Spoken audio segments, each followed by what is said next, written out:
Okay, for 22B, this is the prompt of the first part of the question. We really don't need it. It gave us our E sub A, which we will use throughout the rest of this problem. It says find the rate constant, so that's our unknown, at 100 degrees. So because they're together, think of it as taking a snapshot. They occur at one moment in time. We know when T1 is this, K1 is this, or when we, better said, when we know this temperature is this, we know this is K that goes with it. So we're going to make those ones. You can make them two. I just naturally like to make the first thing that come to one unless the prompt indicates otherwise.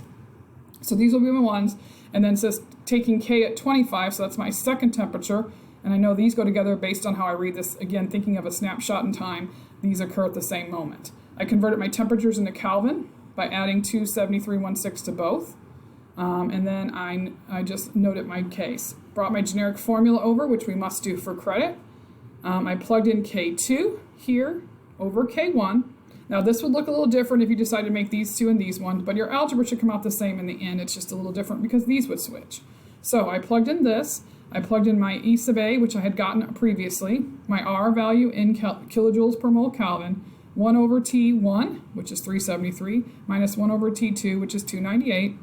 Again, I did there's nothing I can do here right now because I have an unknown trapped inside of ln. I was able to divide these two and get this value. Kilojoules per mole would cancel, leaving me Kelvin. This would flip up because it's on the bottom when I divide the two. I took 1 over 373 and then 1 over 298 and got these values. Still got to bring this down just like it is. I did a subtraction piece here, so this is the same, and I brought this down because this is the subtraction of those two. And now to get this unknown outside of an ln, remember whenever we have an unknown trapped with an ln, we're going to EX both sides. So I E this. Remember when I E that, it just means that all this drops down. So the E and the ln go away. When I E and ln, it basically erases the E and the ln and they drop down. I have to physically, in my calculator I should say, do the E of these two multiplied. When I do that, I got this dropped down like I said. When I E this, I get 138 times 10 to the negative second. And then I'm going to cross multiply because I'm solving for K1, so that's what I did here. I brought my K1 and I multiply both sides by K1 or cross multiplied, right?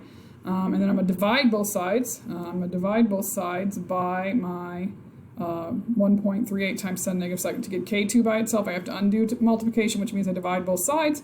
I get somewhere near 0.870, depending on where we round it with sig figs. Once again, I encourage you to plug things in and understand where things get plugged in here first. That has to be very clear. And then walk yourself through the calculations and make sure you can, in fact, get my answer, at least very close, depending on if you're rounding things to sig figs and clearing your calculator. But it should be very close to this.